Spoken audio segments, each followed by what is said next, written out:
Hey, it's Joshua Vergara from Android Authority. What's going on, everybody? And it's time for another dose of the week's top Android news. It's Android Authority Weekly. We start with a ton of Computex news and ASUS. Quite literally, because at their keynote for this year's Computex at Taipei, they announced 3 new products for the upcoming year. We start off with the new Transformer Pad Infinity, a Tegra 4 powered beast capable of 2560 by 1600 resolution in its 10-inch screen.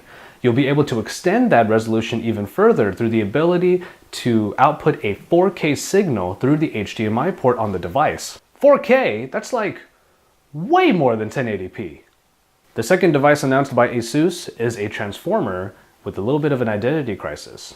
The Transformer Book Trio is a tablet capable of running Android and Windows 8. I know, right? Now before you get too excited, the dual functionality is only available when you have the tablet attached to the keyboard dock. This is because the bits inside the tablet run Android and the bits inside of the dock run Windows 8. Pricing is not available yet, but I'm guessing, as does our community, that it's going to be around the same price as a notebook. So now you can get all fancy. So will you be using Android or Windows today, sir? Yes. The last announcement we're covering from ASUS is of a new phone pad, and now it comes with a little friend. The tablet in the States and huge phone everywhere else is now getting a note-like stylus.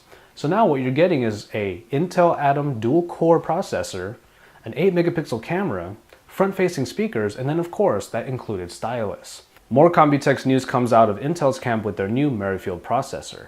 We may start to see some variety from the ARMs and the Snapdragons of the Android world as Intel's presence grows. The next iteration is a lower-powered 22nm processor with a focus on battery life. The previous processor, Medfield, was already pretty beastly, so we're going to have to see what Merrifield can bring us. We don't yet know how many cores the 2014 slated processor has, but come on, you know us. We gotta have a lot of cores. Come on. Come on. And now we get into a lot of Samsung news. If you haven't been following the patent wars, and I know you're probably tired of it just like me, well, Samsung did get a big court win over Apple this week. It was ruled that Apple has violated a Samsung patent, effectively causing a sales ban on some Apple products. Now, before you ask, they aren't any current devices. Well, Apple has since vowed to appeal. Yeah, big surprise. But what is interesting is that Samsung is not making a peep about this win. Why? Well, maybe Samsung is too big of a company to boast about a small win like this.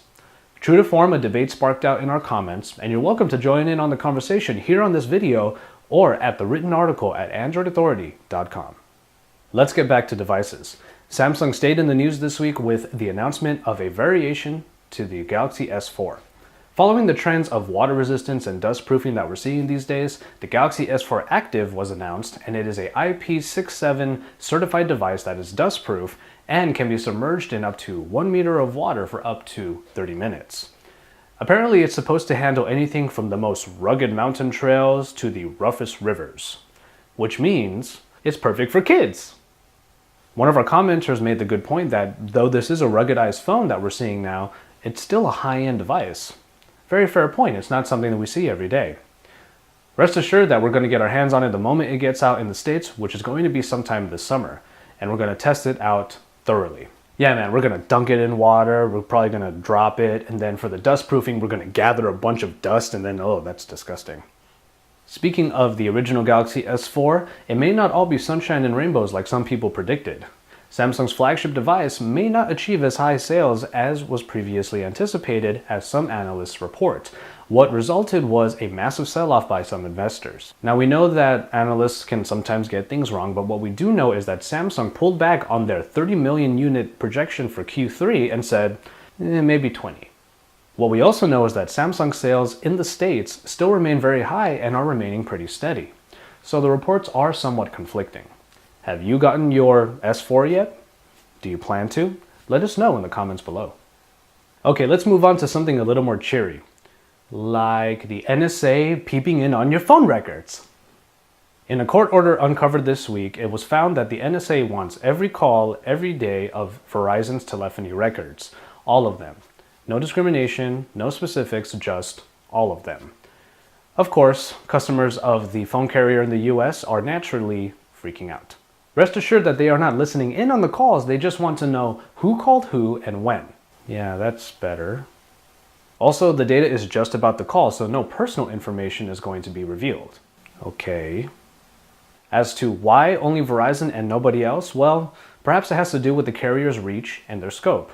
As to what will be done with the information, on the other hand, maybe the NSA is looking for anomalies. After all, the court order was issued shortly after the Boston Marathon bombings. If you're a customer of Verizon, or even if you're not, let us know what you think in the comments below or at the written article found at androidauthority.com. And finally, we end on a piece of good news for all of you Sony fans out there. After first the Samsung Galaxy S4 and then the HTC One, it looks like the Sony Xperia Z is going to be the next device to get the Nexus experience. Given some tips from sources, and then Sony's longtime commitment to AOSP, this is very likely to happen. And in related news, around half of Sony Xperia Z users around the world all collectively went, damn. And then a final nugget of information suggests that Motorola will indeed be coming out with the Moto X. Only one though, as X doesn't seem to pertain to a line of phones, but rather one particular device. So the coming months look like they're going to get pretty exciting. Alright, that'll about do it for this edition of Android Authority Weekly. A written companion can be found in a link in the description below. While you're down there though, you might as well drop us a like, subscribe, and then remember to tune in. Join me next week at the same time and same place. AndroidAuthority.com, your source for all things Android.